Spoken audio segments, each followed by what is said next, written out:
வணக்கம். தாய் டிவியின் உலக நிலவரங்களுடன் இணைந்திருக்கின்றோம். அமெரிக்கா ஈரான் இடையில் வரலாற்று சிறப்புமிக்க ஒரு அமைதி ஒப்பந்தம் இறுதியாகி இருக்கிறது. இந்த நிலையில் இவை பற்றி நாங்கள் மேலதிகமாக பார்த்து கொண்டு வருகின்றோம். தொடர்ச்சியாகவே இதே நேரத்தில் இந்த இரு நாடுகளுக்கு இடையில் இது கையெழுத்தாகும் போதும் அது போர் பதற்றத்தை அடுத்த 60 நாட்களுக்குள் முழுமையாக குறைக்கும் என்று எதிர்பார்க்கப்படுகிறது. இந்த இடைக்கால ஒப்பந்தத்தில் இருக்கக்கூடிய 3 முக்கியமான விடயங்கள் இருக்கிறது. உடன்படிக்கை கையெழுத்தான பிறகு என்ன நடக்கும் என்பது தொடர்பாகத்தான் இன்றைய தாய் டிவியினுடைய உலக நிலவரத்தில் பார்க்க போகின்றோம். வளைகுடா பகுதியில் தொடர்ந்து நீடித்து வரக்கூடிய போர் பதற்றத்திற்கு முற்றுப்புள்ளி வைக்கும் வகையிலும் சர்வதேச அளவில் மிக முக்கியத்துவம் வாய்ந்த ஹார்முஸ் நீரிணையை கப்பல் போக்குவரத்திற்காக மீண்டும் திறப்பதற்கும் ஈரானின் அணுசக்தி திட்டம் தொடர்பான பேச்சுவார்த்தைகளை மீண்டும் தொடங்குவதற்கும் அமெரிக்காவும் ஈரானும் ஒரு முக்கிய வரைவு ஒன்றை எட்டியிருப்பதாக கூறப்படுகிறது. இந்த நிலையில் பார்க்கிற போது ஜூன் மாதம் 19ஆம் தேதி அன்று கையெழுத்தாகும் என்று எதிர்பார்க்கப்படும் இந்த ஒப்பந்தம் கச்சா எண்ணெய் விநியோகம், மத்திய கிழக்கு போர், சர்வதேச பொருளாதார நிச்சயமின்மை என அனைத்திற்கும் ஒரு தீர்வை தரும் என்று நம்பப்படுகிறது.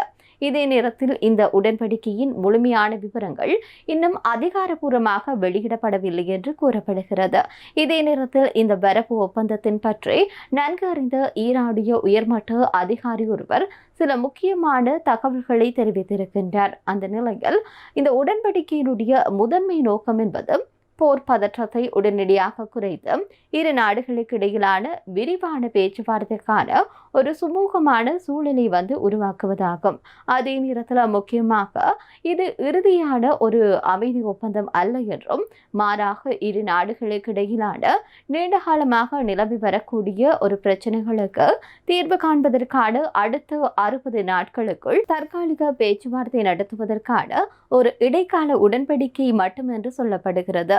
இது முக்கியமாக 3 முக்கிய பிரிவுகளை கொண்டிருக்கிறது. அதாவது ஹார்முஸ் நீரிணையுடைய வணிக போக்குவரத்திற்கு திறப்பது, ஈரானுக்கு பொருளாதார சலுகைகளை கொடுப்பது, அதே நேரத்தில் அணுசக்தி பேச்சுவார்த்தைகளை மீண்டும் தொடங்குவது என்று சொல்லப்படுகிறது.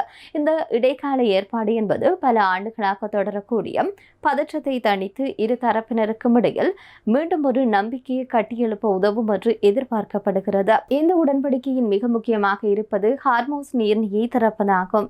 உலகின் ஒட்டுமொத்த கச்சா எண்ணெயினுடைய வர்த்தகத்தில் 1/5 பங்கு இந்த வழித்தடத்தினூடாகத்தான் நடைபெற்றுக் கொண்டிருக்கிறது.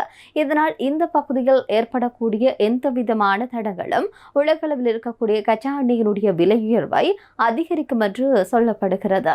இதனால் சர்வதேச நாடுகளுடைய பணவீக்கமும் அதிகரிக்கும். தற்போதைய ஒப்பந்தத்தின்படி ஈரான் இந்த பாதையை வணிக கப்பல்களுடைய பயன்படுத்துவதற்காக திறக்கப்படும்.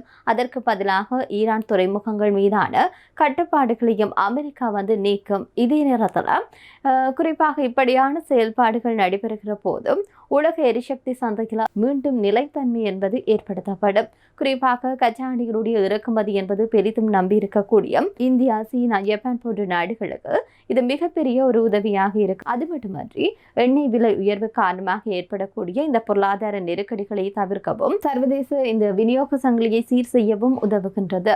இதில் இருக்கக்கூடிய அடுத்த முக்கியமான அம்சம் என்னன்னு சொன்னா பொருளாதார சலுகைகள் என்று சொல்லலாம். குறிப்பாக இந்த பேச்சுவார்த்தைகள் நடைபெறும் காலத்தில் தான் ஈரான் மீது புதிய பொருளாதார தடைகளை அமெரிக்கா விதிக்காது என்றும், ஈரானுடைய எண்ணெய் ஏற்றுமதி தற்காலிகமாக விலக்கு அளிக்கப்படும் என்று சொல்லியும் இந்த ஒரு விடயம் தொடர்பாக கூறப்படுகிறது. அதே நேரத்தில் சர்வதேச வங்கிகளில் முடக்கி வைக்கப்பட்டிருக்கக்கூடிய ஈரானுடைய சுமார் $25 பில்லியன் மதிப்பிருக்கக்கூடிய பொது சொத்துக்கள் விடுவிக்கப்படும் என்று சொல்லியும் அமெரிக்கா சம்மதம் தெரிவித்திருப்பதாக கூறப்படுகிறது.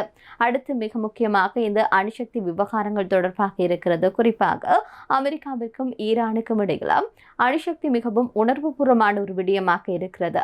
தற்போதைய வரைவு உடன்படிக்கையின்படி பார்க்கிற போது பேச்சுவார்த்தை என்பது நடைபெற்ற காலத்தில் அணு ஆயுதங்களை உருவாக்கப் போவதில்லை என்றும், யுரேனியத்தை செறிவூட்டுவதை நிறுத்தி வைப்பதாகவும், அணுசக்தி நிலையங்களை விரிவாக்கம் செய்ய மாட்டோம் என்றும் ஈரான் ஒப்புக்கொண்டிருக்கிறது. இதற்கு பதிலாக இரு நாடுகளும் அடுத்த 60 நாட்களுக்குள் விரிவான அணு ஒப்பந்தம், செறிவூட்டப்பட்ட யுரேனிய கையிருப்பு மற்றும் பொருளாதார தடைகளை நீக்குவது குறித்து விவாதிக்க ஒப்புக்கொண்டிருக்கிறது. போர் நிறுத்தம் மட்டும் இந்த உடன்படிக்கையினுடைய இலக்காக இருக்கப் போவதில்லை. குறிப்பாக உலக பொருளாதாரம், கச்சா எண்ணெயினுடைய விலையேற்றத்தை தடுப்பது ஆகியவற்றை உறுதி செய்வதையும் நோக்கமாக கொண்டிருக்கிறது.